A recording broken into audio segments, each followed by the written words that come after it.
And welcome into the Paul Farrington Show, our Week 10 reaction show. Paul joined by Jack Weinberger, Robert Ziggy Ziegler at the University of Virginia, and Zach Bloomquist, the best executive producer in the game, in the sweatshirt again. Can't get him out of that. Yeah, no. And it's a fantastic It's a great sweatshirt. Yeah. People talk about it all the time. You could get it at Kohl's. This is not a Kohl's sponsorship, but we're waiting for one. We went out. We would love a Kohl's one. We went out Friday night in Manhattan, and Zach was in his sweater. And Was he in this one? this very sweater? Can you show it on screen right now? And So you were wearing this. I wore it to our friend's house, and then our other friend said, "Nah, you gotta take it off." But you know what's shame? Why? I look at one of our buddies, and I'm like, Zach's gonna have a hell of a night tonight, if you know what I mean. But then he didn't wear the sweater out. I'm like, nah, it's not there anymore. Swing and a miss. Yeah. So yeah, exactly. All right, Zach. It'll be for next week. All right, save it. Yeah, next you week. got Yeah, to next go week. out in that I thing. do. Next week, People love Carol's it. Place, New York City. Yeah. You know where to find us. you know where to find us on a Friday night. If you want And, autographs, we'll be signing them. So you want to come to Carol's Place next weekend? Manhattan? We'll see. All right. Hey, I you have a gotta see if Carol- my we have schedule's Carol open. I do have sweatshirts. to grade. Ziggy and I went to You guys went to Carroll Hall. Carol Hall, so we have Carol sweatshirts. I mean, I do not have think- a Carol sweatshirt. oh well, I do. I can't think of a better place to wear it than in Carol's Place. Carol Place. I just gotta ask Ziggy, do you see yourself right now? Yeah, I see myself. Okay, just making sure. What, you got a problem? On the spot producer. No, you're good. So You got a problem? No. So Friday night was great, as you can tell for us. Saturday night, even better. Cap of the week. 7 straight. Unbelievable streak. Appreciate it. I was thrilled to have our guy Aaron Murray tailing this week. I mean, Aaron That meant a lot. always tails. But next week got a little surprise for Aaron Murray. But we'll get to that then. But The go Dogs. the cap is going for 8 straight. Unprecedented. I don't know. Have you ever been this hot in gambling before? I'm used to this. Yeah. Yeah, this is. No. Honestly, no. I've not. No. Jack has. I've witnessed it. Well, for we've seen- baseball. Actually, you're right. Baseball. I really thrive in baseball. College so- basketball too. Yeah, Basketball. I've gotten this hot before, but not in college football. Never hit 7 This is how you know Jack is good at gambling, is when the sports that he excels in are college basketball and baseball. Like the two most solved, hardest to gamble. Like I would never recommend anyone doing it because the NFL, right? Like there's so much casual money on that. You don't know. You know what's funny? Like I host an NFL podcast here, and NFL is probably my worst. Well, NFL is That's probably my worst hard. sport. It's hard to bet. It's really hard to bet. Yeah. And go ahead, Ziggy. Did you want to say I something? was going to say, just look at my game picks. I'm an NFL expert and see how I'm doing. So what we're going to do here, we're each going to pick a game similar to the preview show where we each go to the game of the week in our opinion or whatever game we want to talk about. We're going to do that here as well. And we're going to start out with Ziggy because apparently he has some pretty hot takes about a certain quarterback in the AFC. I mean, first of all, I got to say, if you listened to this preview show last week, what did I say? I said the Texans are going to win this game and CJ Stroud will be entering the MVP conversation. So get him at 150 to 1 while you can. Well, let me tell you something. After going into Cincinnati and beating the Bengals, putting together yet another game-winning drive, CJ Stroud is not going to be at 150 to 1 this weekend. He's played like one of the best quarterbacks in the NFL this year. He's consistently showed up when his teams needed it.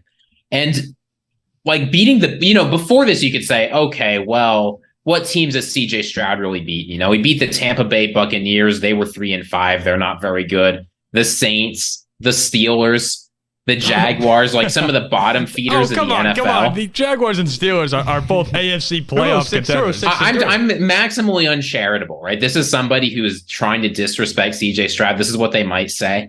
Okay. Going into the jungle and beating Joe Burrow, who's healthy, and Jamar Chase and the Cincinnati Bengals, you cannot ignore that. So I've been really impressed of how he's played. He's made everyone around him better. And listen to these stats for the season. So far, through this is his 9th game, 26 yards passing, 17 touchdowns, 2 interceptions. So we can talk about this a little bit after we've discussed the game. But I genuinely think right now, going into next week, CJ Stroud is a top 6 quarterback in the NFL.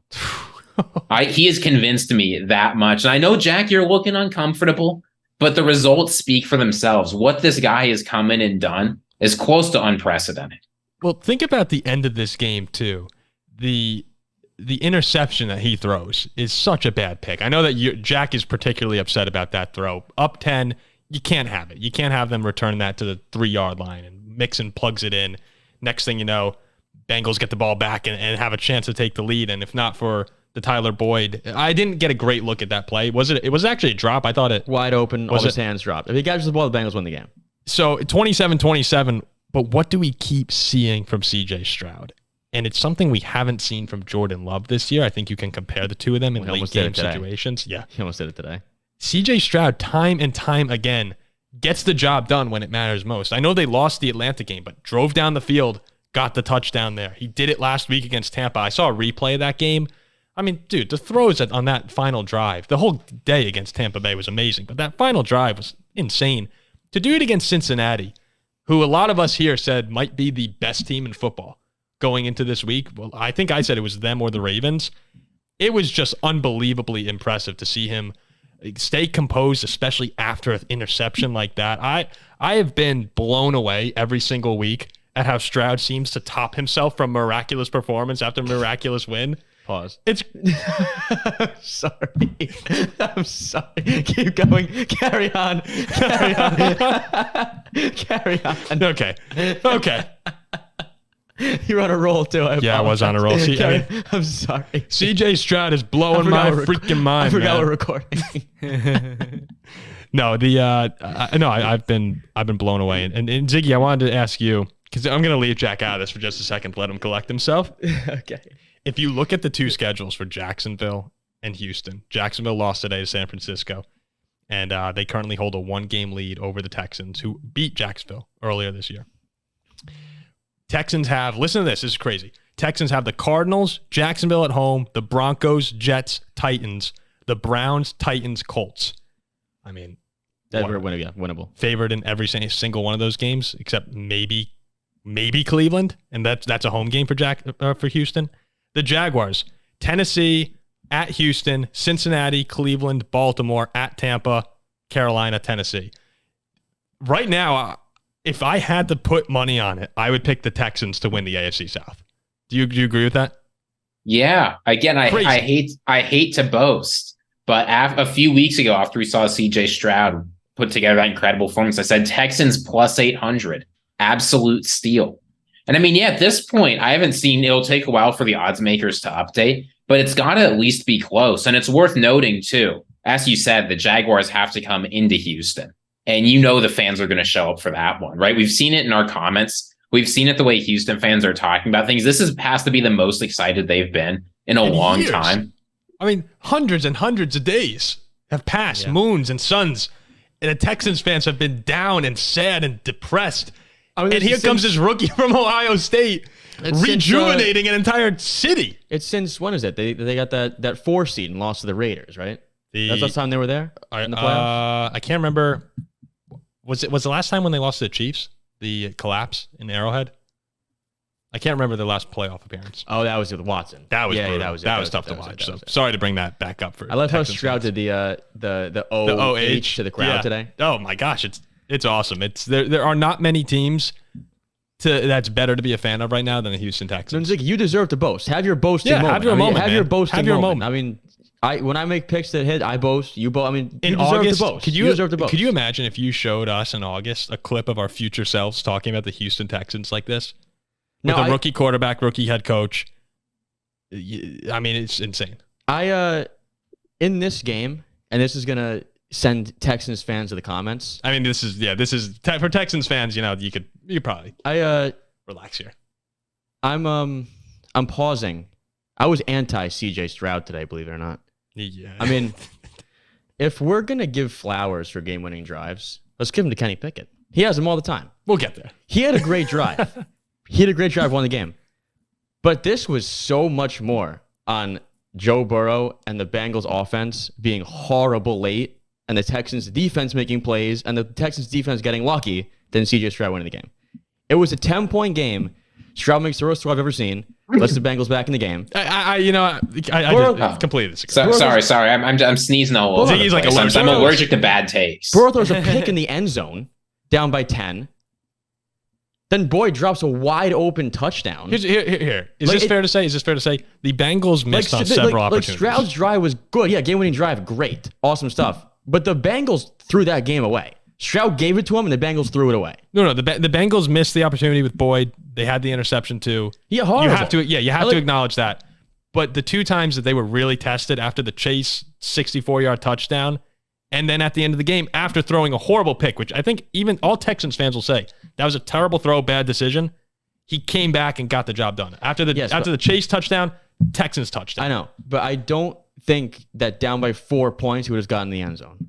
So, maybe not, right? And I get all of that. It's easy to go and kick a field goal. But he did what he... it's not easy. That is not easy to do. Quarterbacks fail it all the time. We're talking about one of the most creative and best defenses in the NFL. And, look, I get why you're fixating on this interception, but it's his second interception all season, right? It's not like he's throwing these very often. Surely going into Cincinnati, he gets one bad throw. That's basically all he had today. Okay, that's fair. That's a fair point. I'm not knocking the drive, his overall performance. I just think that this Texans win overall was more so Joe Burrow and the Bengals offense being horrendous in opportunity. I think if Burrow catches the touchdown pass, we're not sitting here talking about the Texans at all. The Bengals no. That's fair to say that Cincinnati gave the game away in some regards. Also, credit the Texans defense. Texans. I thought the Texans did a great job. Since he scored a touchdown on the first drive, right, and then they only had 30 more yards the rest of the whole half in the first half. It was crazy. They were quiet until the fourth quarter. Stroud also, good game, great drive. But I do not believe that this was all him today. Okay. It definitely wasn't. The Texans, as a team, played a very good football game. And the Bengals had some missed opportunities. But this is what you want to see if you're a Texans fan, going up against one of the best AFC teams, one of the best teams in the NFL. You can go toe-to-toe with them. That's what you're learning right now, is that the Texans unbelievably are able to go and beat up on the Jaguars, who some people think are one of the better teams in the league. The Bengals on the road. These games, it's really impressive what they're doing. I mean, if you're talking about what the ceiling is for this Texans team, I get that playoff football is different, but the ability to go into Cincinnati, they've been talking all week, they weren't overlooking this game.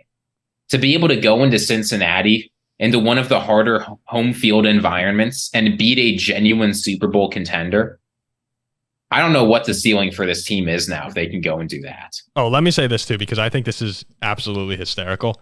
Ziggy and I were talking about this off air. CJ Stroud, if you compare him right now, is probably would be having the best season in the history of the Chicago Bears for a quarterback.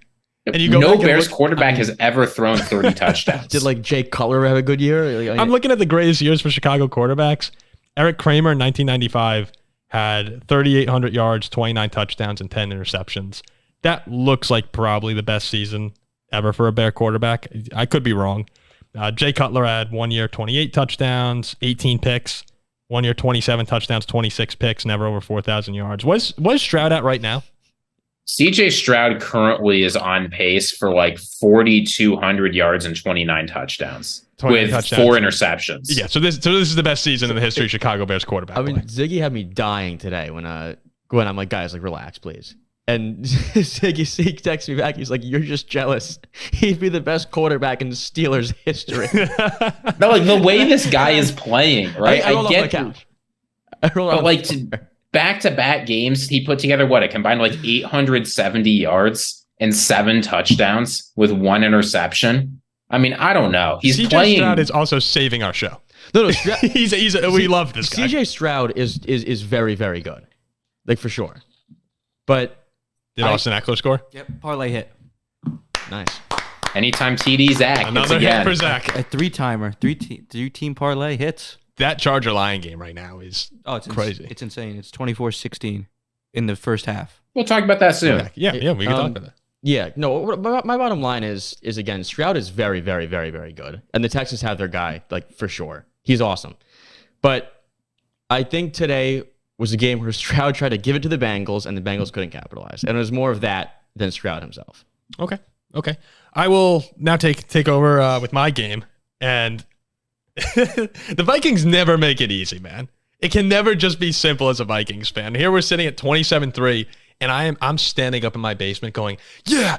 I'm going to curse on the show real quick. I'm like, fuck the Saints, man. Fuck the Saints. I hate New Orleans.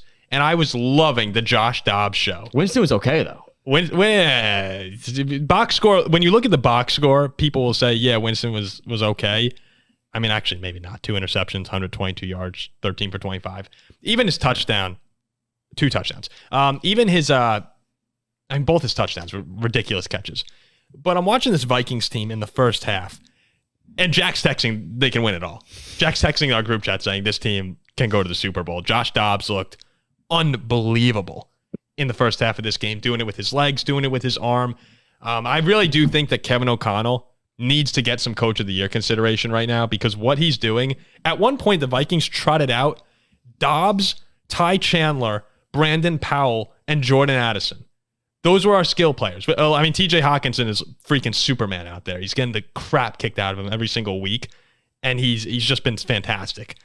But this Vikings team, they're finding a way to win with a ragtag group of offensive skill players at the moment, and Kevin O'Connell's been honestly brilliant for Minnesota.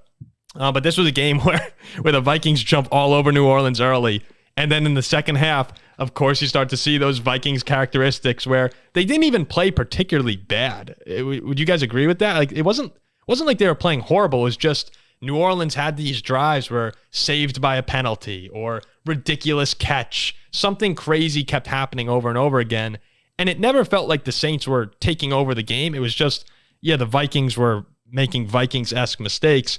Luckily, we're able to come away with the 27-19 win, and we move to 6-4. 5 straight wins. Yeah, this was the game that I said on the preview show that you're at home in the playoff contention or playoff hopefuls. You have to win this game. And I know it ended up being an 8-point game, on the box score. But this was really, for the most part, a dominating performance in my eyes from Minnesota. Yeah. And I was surprised by that. Josh Dobbs had his moments where I'm like, dang, he looks like good. He's enjoying this. He wants to be here. He's rejuvenated. He's a man possessed. He looks good. The one possession where he took off, scrambled to his left, stuck the ball out, and got him to go up 27-3. I think it's 27-3. That put us up. That put us up 17-3. Yes. And I'm like, we don't see that in the Minnesota offense with Kirk Cousins. That's a new dynamic that he's been bringing. I was impressed. I thought Dobbs, for the most part, played very well. Like you said, the Saints were lucky to get it close because it was a real pain in the ass for them to get up the field. They were getting pretty lucky. There's 4th down conversions, ridiculous Olave, and I can't remember their A.T. Perry was first touchdown. Addison's fantastic. There was never really a point where I'm like, the Saints are going to make this at all interesting, and that was a bit of a statement there at home. I'm starting to believe, and that's what's really scary. Yeah, it could be scary. I'm starting to believe, and that second half was the exact thing to maybe sober me up enough to be wary of what I'm getting invested in. Addison is awesome. He's unbelievable. Addison is unbelievable. Crazy good. But Ziggy, where are you right now? Are you all in on, hey, let's go win this thing, man? Why not? Josh Dobbs is a genuine Minnesota Vikings quarterback, right? I text you that over and over again because he knows exactly the beats to play, right? He's only been in town for like 10 days, and from getting the huge lead to almost getting the collapse to just barely squeaking out a win that should have been by 3 or more scores. He knows what he's doing. But it's that last part that's the most important, right? You can just see it when Dobbs is on the field, right? The way he sees the field, the way he processes things. I get that we'd like to see him throw a little bit more and scramble a little bit less, but he consistently finds ways to get it done. And it's not like the Saints defense is bad, right? There are a lot of good players on this defense. So the fact that he was able to get it done and put up points when we needed to, again, 3 points in the second half, not very exciting, but 21 points in a quarter, more exciting. I mean, if you're this Vikings team, right? Justin Jefferson's coming back. KJ Osborne's coming back. Like, the offense just gets better from here. Absolutely ride it out. This is a team that looks more dangerous than you might think, given some of the players that you listed. Well, the receivers coming back are huge for them. And with one thing that a couple of Vikings fans may have noticed too, I think we may have discovered a new threat in Ty Chandler at running back. He was a preseason guy for a long time in his career here. He's performed really well. And Alexander Madison getting a little banged up. He's been just okay this year. Ty Chandler came in, and even though he finished 15 carries for 45 yards and a touchdown, but he had a few runs where, we haven't seen that explosion from the running back position all season long. He's going to get more and more invested in this offense. The Vikings are going to give him the ball. I wouldn't be surprised if he actually takes over for Madison in a couple weeks here. So I think that's another really exciting element to the offense. And we have to remember, Dobbs is not Kirk Cousins. Kirk Cousins really is one of the best throwers in the league. Every ball is on the money. There will be times where Dobbs just misses or is a little bit behind. But that added element with his legs does give us another dimension that's exciting and just really fun to watch.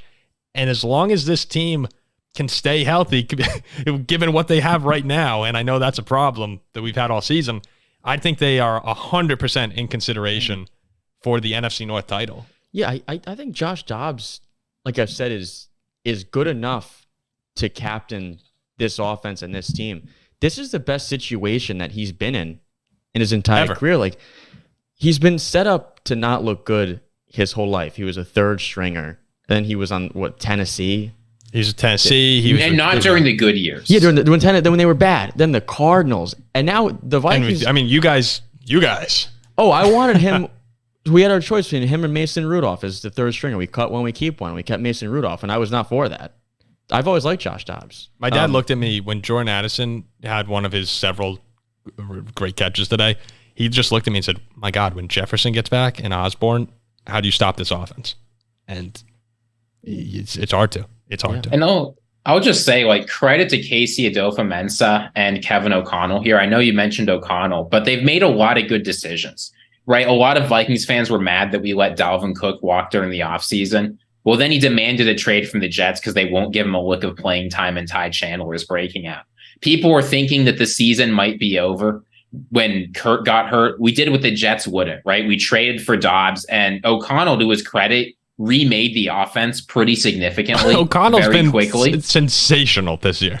Like, it's good to see some cooperation between the GM and the head coach, and that leaves me confident of what this team can do going into the future, which makes me even happier to just push the chips in and compete now, see what happens. Gosh, what a weird spot to be in from 6 weeks ago. I mean, the Vikings, the Vikings were 1-4. Talking about the number one pick. 1-4. We're like, yeah, we got to sell Kirk here, and then Jefferson. We got to trade Jefferson maybe. And I said, blow it up completely. Go 2-15 and pick number one. The Vikings don't like to blow it up. No, we're too average, man. No, look, they'll be the 5 seed, lose. It'll be a cycle. You said it. I didn't. Hey, no. This it's on. Super Bowl's on. Super Bowl is on. Why wouldn't it be? You have to believe. You know where else it's on? Okay, let's go to Jack. Let's go to Jack. Oh no. I look at the contenders. I'm going to Pittsburgh versus Green Bay. And shocking. I look at the contenders in the AFC. I see the Kansas City Chiefs, who are 7-2. I see the Dolphins, who are 6-3. People talk about the Ravens. They're 7-3 with a loss to the Pittsburgh Steelers. People talk about the Browns. They're 6-3 also. Jags are 6-3.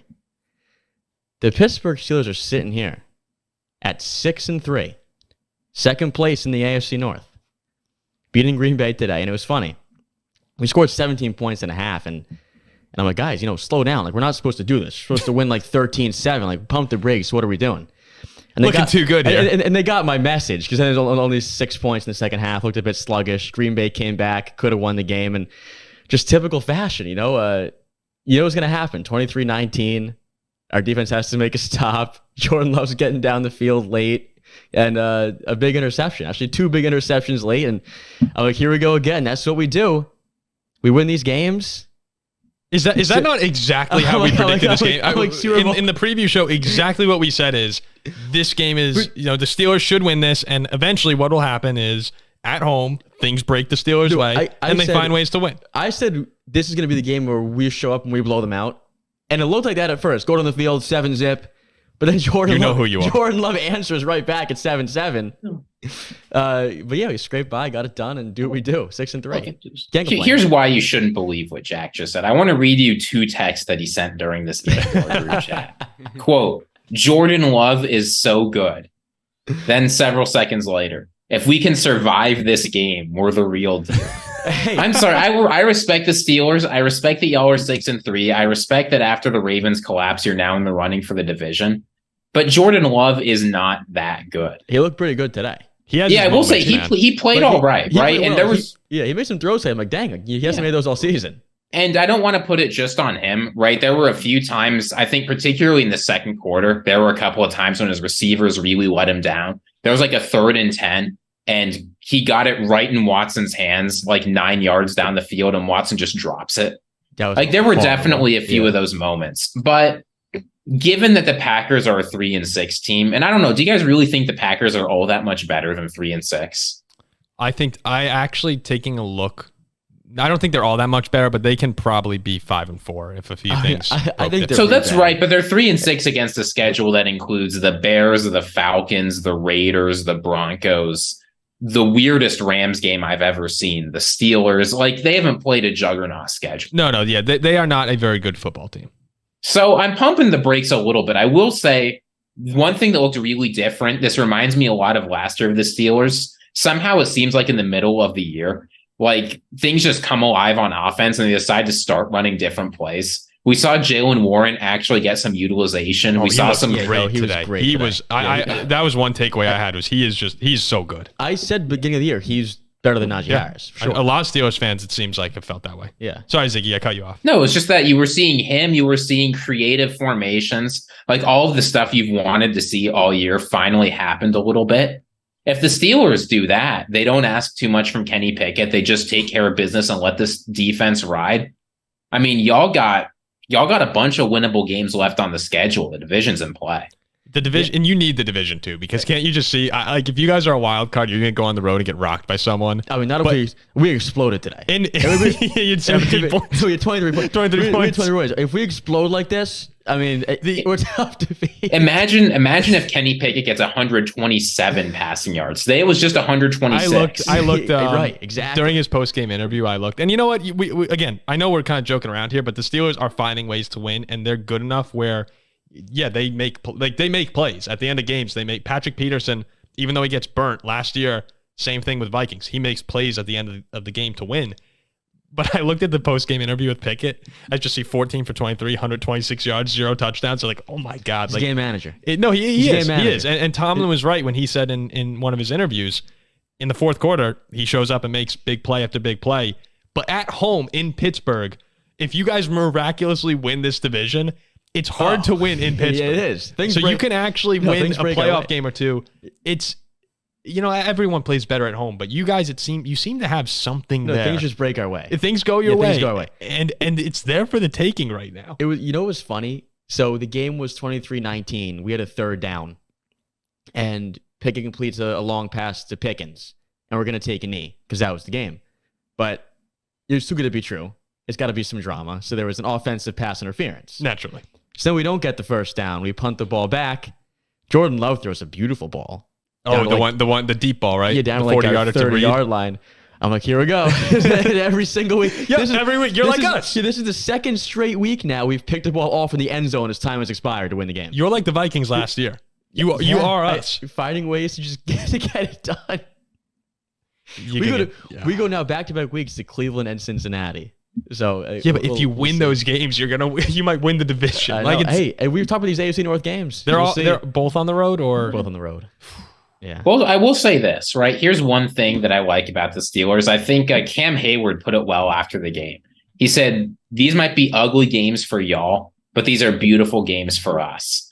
And like, as much as this is sort of a cliche, the fact is when you're playing a very different style of football, it can be tough for teams to come in and adjust when they're playing your game. I think this is part of why going to Pittsburgh is so hard. It's just the atmosphere is set. You have to play ball the Steelers' way, and nobody in the NFL, with the exception of just a couple teams, can really handle we're just going to do a bunch of 3-and-outs and punts and have TJ Watt run at your face every single play. Just a disgusting game. Before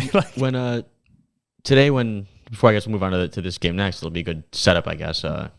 But when Baltimore went up 14-0 with that long touchdown run by the back there, I'm like, how on earth do we beat this team? And then my dad's like, weird crap happens inside these walls. No, it does. And if you guys are the 4 seed or something, I'm just looking at these teams, like Miami or Buffalo goes into Pittsburgh, the Chargers. We'd murk the Finns in Pittsburgh. If we're over 500, one last thing before we go to Zach's game. I wanted to just mention the Packers for a second here. And I mentioned this during the CJ Stroud portion, where CJ Stroud keeps getting the job done on game-winning drives. The Packers have had opportunities against Atlanta, against the Raiders, against the Broncos, now against the Steelers. They've had the ball with a chance to win the game. And I'm pretty sure 3 of them, the Raiders, Broncos, and Steelers, all ended in game-losing interceptions from Jordan Love.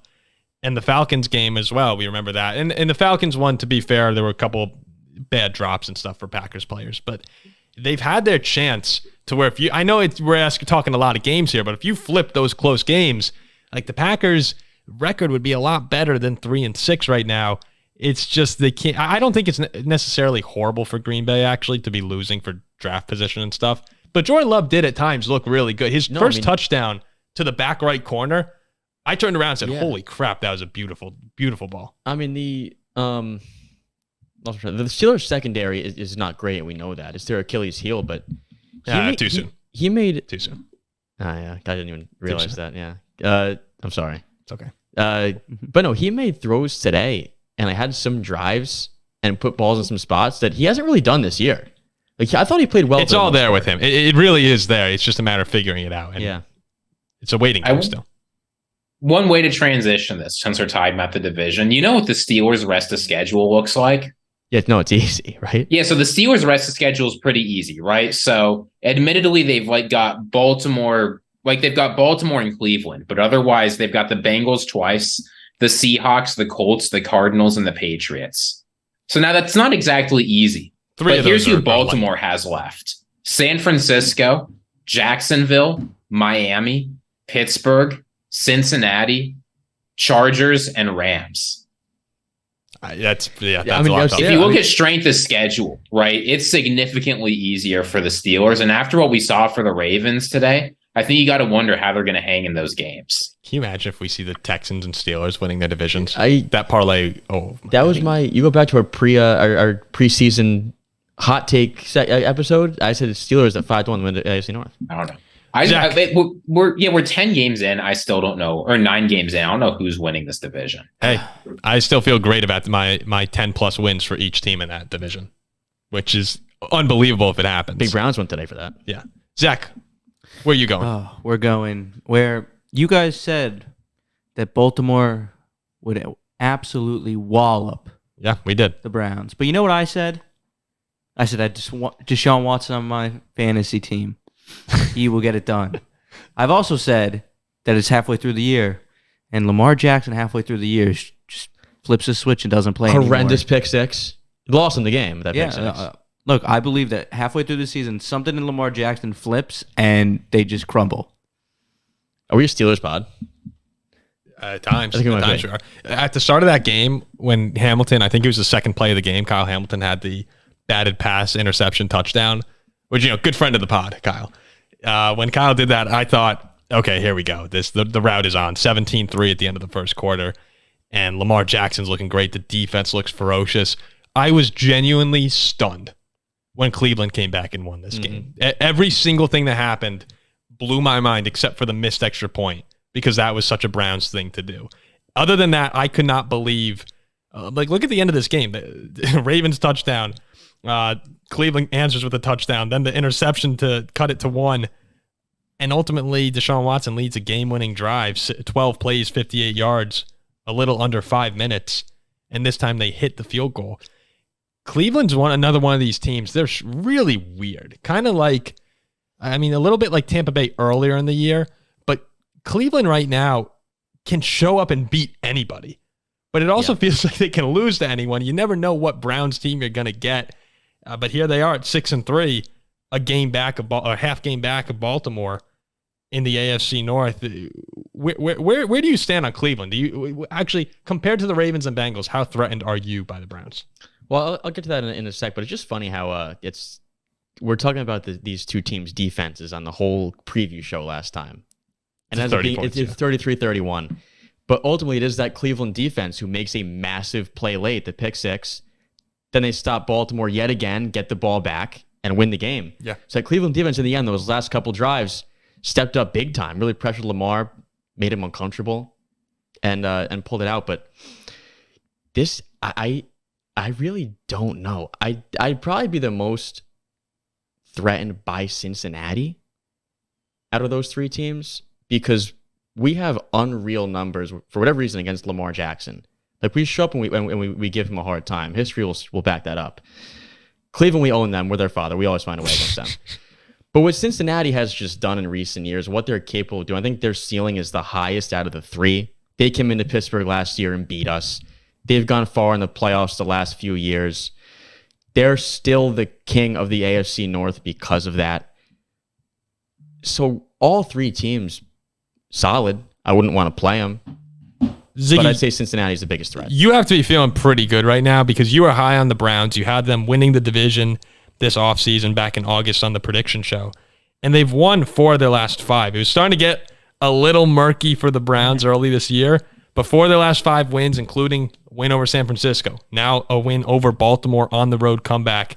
Like, you have to be feeling pretty good about that pick, right? Yeah, so what? They enter the bye, and they played 5 games since then. 3 of those, they started a backup quarterback. None of them have they had their Hall of Fame running back. They haven't even been able to figure out whether their quarterback is willing to play football or not. And there's been reports coming out of the locker room that, like, there's friction, people aren't happy. And they've won 4 of them, like you said. I don't know what to make of this team, right? I would have thought losing Nick Chubb. I would have thought Deshaun Watson playing something awful. I would have thought Browns moments, like missing the game-tying extra point, would hold this team Such back. a Browns thing to do. Yeah, it's just, once you see that, right? Once I saw that, I was ready to mortgage my house on the Ravens money line. Because, like, surely if the Browns are this cursed, they've got 3 backup offensive linemen this game, like, against the most ferocious defense in the NFL. It was shocking. Yeah. Yeah, I don't know. There's just something weird about this team where they keep finding ways to win against the best teams they play, right? Like, if you're against the Seahawks, you better watch out. But if it's the 49ers or the Ravens, this Browns team has you covered. So I don't know what to make of them. I don't know how to make sense of things. Here's what I know. In an NFL where scoring is down across the board, now's the best time in, like, the past 5 years to have an elite defense with a mediocre offense. It's where the Browns find themselves now. I don't know. This team's starting to look dangerous. Even if they don't actually look dangerous, any play they are on the field, when you zoom out and look at what they've done across the whole season, yeah, it's a dangerous team. This is the kind of win that can propel a big push here towards the playoff for Cleveland, because think about the first time they played Baltimore in Cleveland, and I know PJ Walker played that game.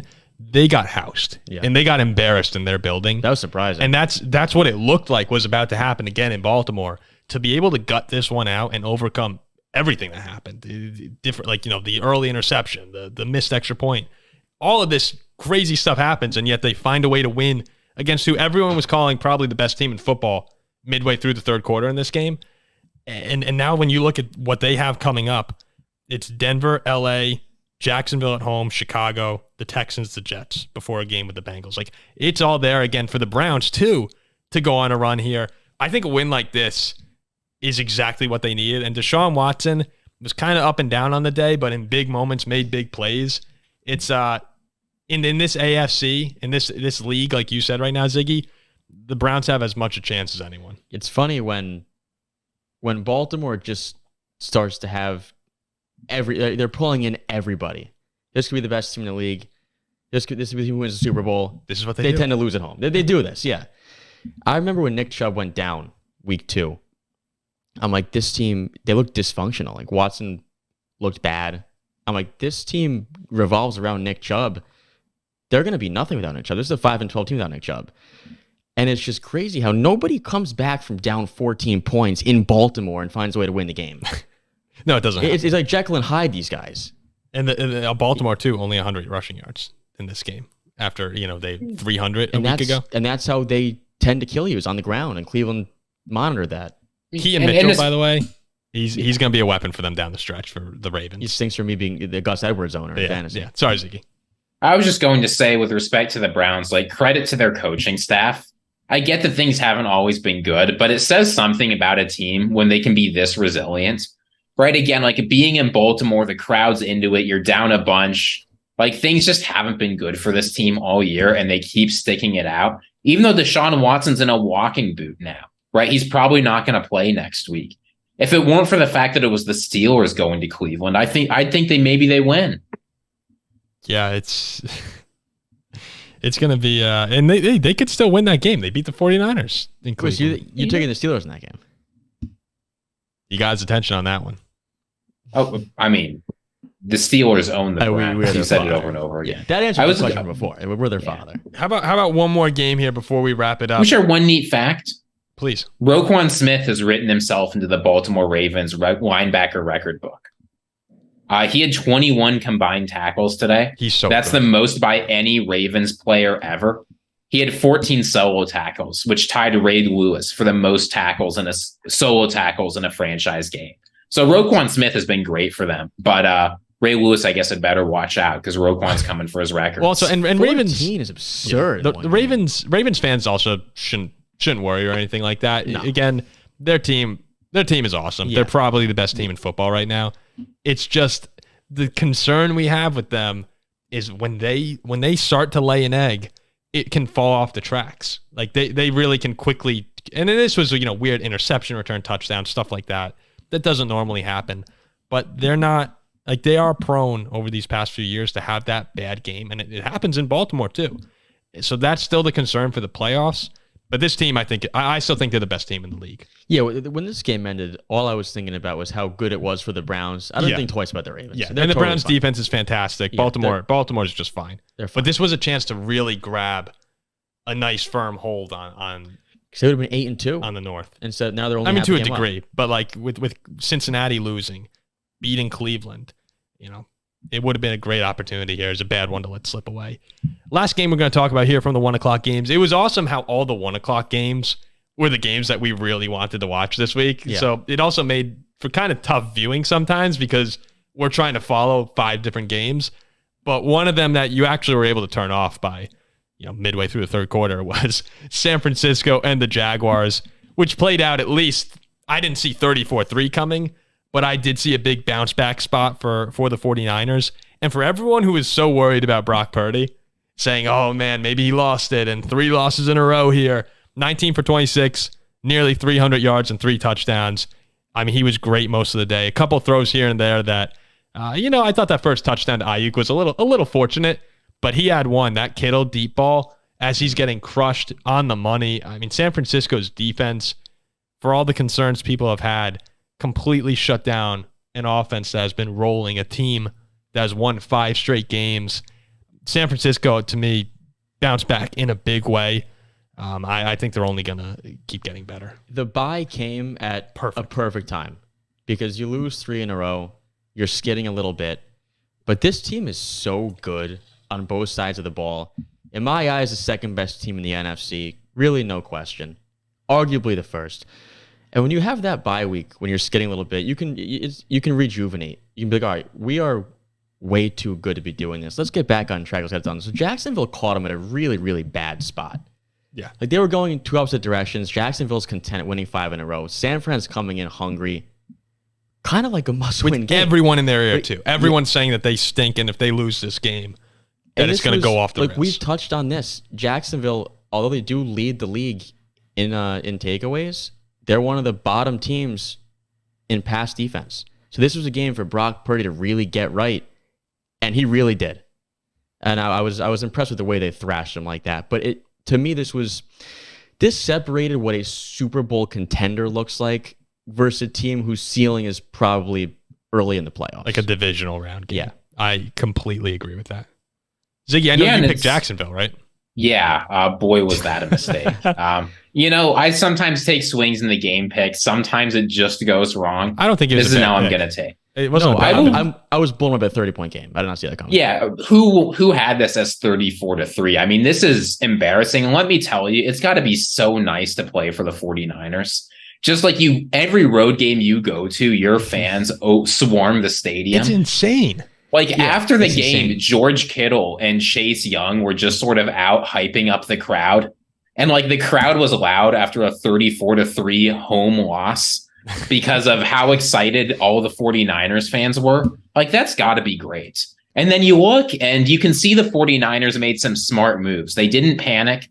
Yeah, Christian McCaffrey's touchdown streak gets broken, but I want to talk about the defense for a second. The play that stood out to me that really made me think this team was going to be dangerous. It was 10-0, like 13 and a half minutes left in the second quarter. The Jaguars had the ball like 2nd and 12. And this is like the Jaguars are trying to respond, right? And get a good play together. Chase Young off the edge tangles up Trevor Lawrence. Nick Bosa, his former Ohio State teammate, just pops the ball out and falls on it. It was good to see these guys back. I think people have forgotten just how good they were together in college. It's exciting to see what this pass rush is going to be able to do, but it looked completely different. And it's not so the Jaguars' offensive line has been bad or they've given up a million pressures. I think the pass rush is just going to be that good. Chase Young might be the happiest man in America. It was he might be the happiest man in the NFL right now. Washington, he's like, what are they doing over in Washington? I have no idea what they're doing. And he comes over and now joins, an elite defense, elite team contending for a Super Bowl with Nick Bosa on the other side to take away a lot of the pressure. You can't ask for a better spot. The Niners, they were starting to hear a little bit of yapping about this defense and how they're paid so high and they can't get to the quarterback. They're struggling a bit, and they just quieted all that today. What, four turnovers against a team who's won 5 games in a row, made them like a high school. 5 sacks. Yeah. Yeah. And Trevor Lawrence and the Jaguars, though, too, again, kind of fitting that narrative, at least that Jack and I said, where we felt that they're a good football team and have had really good wins this year. They've beaten some good football teams. But at the end of the day, when it comes down to that big game, I still don't think that they're quite there yet. And they'll probably get there eventually. Trevor Lawrence is a really good quarterback. ETN, it's a good offense. And the defense is also pretty good. But they're just not able. They weren't able to make enough plays today at all. It looked like I kept looking over to the game and seeing Lawrence getting blasted as he's throwing it, like tip passes. It still feels like they're a little bit off. They're going to contend for the AFC South. They might even host a playoff game. But yeah, divisional round feels like the cap for Jacksonville, despite having, a very talented team, great coach in Doug Peterson. I mean, Chase Young is Monster. He's such a huge difference maker. I remember it was either him or Nick Bosa. One of those two guys said that their mentality back at Ohio State was this is a race to the quarterback. Let's see who can get here first. Let's see who can force more turnovers, get more sacks. And this is just so good for each other now, and this D-line as a whole. This is a huge, huge upgrade. He's also been so quiet for the past, 2 years? Last year, I'm trying to remember, all these players, you get confused sometimes. But Young, I think last year he was injured a lot of the season. And he's been dealing with injuries his whole career. But he came onto the scene and it was such a public guy, crazy sack numbers. And for the past few years, it's been like, okay, Chase Young is there and he's really good, but hasn't played a lot. It's been a little quieter. And now to have, you might have forgotten just how good he is. The monster. He's one of those guys, if you go down pregame and look, Chase Young is someone who you're like, holy crap, yeah, that's a dude. He's like Danielle Hunter. I had that when I went to a Viking game. Chase Young's one of those guys. When you pair him with what they have already on that San Francisco defense, he's going to be amazing. No, but for the rest of the season, it's even possible. He elevates this San Francisco defense. He makes them completely better. does. Yeah. Completely does. He's going to be crazy. Yeah. Yeah. Yeah, I mean, I think you could have known this when you saw the beginning of the game. Every single week, the 49ers walk out of like a boombox and have some guys bust a move for like their entrance.